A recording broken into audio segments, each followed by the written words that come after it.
आपका मेरे चैनल पर स्वागत है स्टडी विद रिमझिम में। जैसे कि हम कर रहे थे भूगोल अध्याय 2 क्लास 9 का कर रहे थे भौतिक स्वरूप भारत का।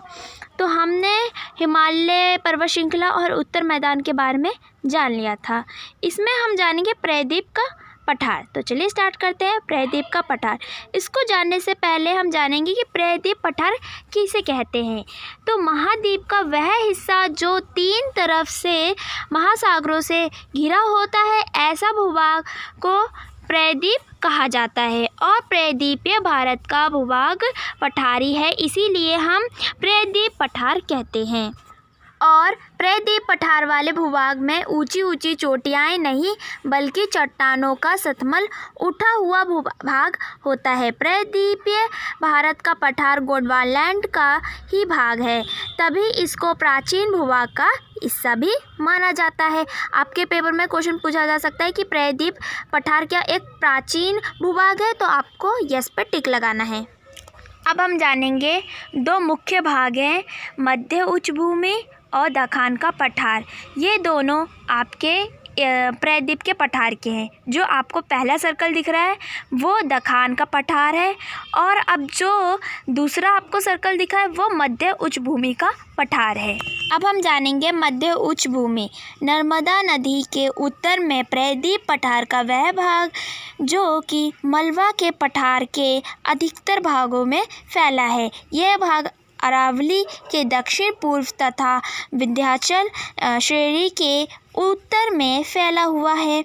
अगर पश्चिमी में देखें तो यह राजस्थान के बलुई तथा रेतीले मरुस्थल में मिलता है। अब जानेंगे इस क्षेत्र में बहने वाली नदियों के बारे में। चंबल, सिंधु, बेतवा, केनल, ये 4 नदियाँ बहती हैं। ये नदियाँ दक्षिण पश्चिम से उत्तर पूर्व की ओर बहती हैं, और ये सभी नदियाँ जाकर यमुना नदी से मिल जाती हैं। और मध्य उच्च भूमि पश्चिम में चौड़ी और पूर्व में संकरी है।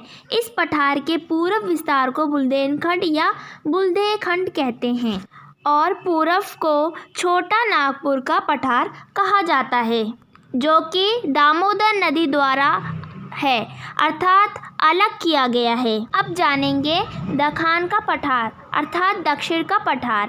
दखान के पठार की बनावट त्रिभुजा आकार की तरह होता है, जिस तरीके से आप इस पिक्चर में देख सकते हैं।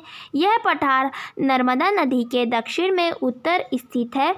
उत्तर में चौड़ा हिस्सा या भाग पर सतपुड़ा की श्रृंखला का विस्तार है, और पूरब में महादेव की पहाड़ियाँ और श्रृंखलाएँ पाई जाती हैं कई तरीके की, जैसे आपको यहाँ दिए गए हैं, जैसे बंगाल की श्रृंखला। यह दक्षिण का पठार पश्चिमी में ऊंचा है और पूर्वी में कम ढाल वाला है। इस पठार का एक भाग उत्तर में स्थित है, और जिसे हम मेघालय को भी एंगलोंग पठार तथा उत्तर कचरा कहते हैं। अब जानेंगे यह भाग एक भ्रंश फ्लैट के द्वारा छोटा नागपुर के पठार से अलग हो गया था। पश्चिमी से पूर्वी की ओर दखान के पठार की 3 महत्वपूर्ण श्रृंखला।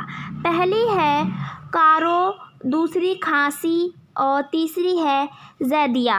और पश्चिमी घाट और पूर्वी घाट दक्षिण के पठार के पश्चिमी और पूर्वी किनारे में हैं। एक पश्चिमी घाट, दूसरा पूर्वी घाट। पश्चिमी घाट दक्षिण के पठार के पश्चिमी सिर पर है।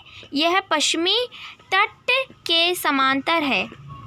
इनमें हम केवल दरों द्वारा ही पार कर सकते हैं, क्योंकि यह निरंतर है, और पश्चिमी घाट और पूर्वी घाट के निपेश में ऊंचे होते हैं। इस घाट की ऊंचाई 9016 मीटर है।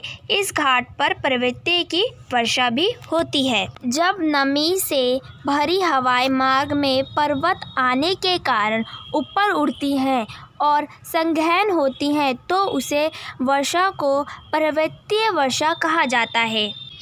और पश्चिमी घाट की ऊंचाई उत्तर से दक्षिण की ओर बढ़ती जाती है, और इस भाग का सबसे ऊंचा शिखर अनाईमुड़ी है। अनाईमुड़ी की ऊंचाई 2695 मीटर है।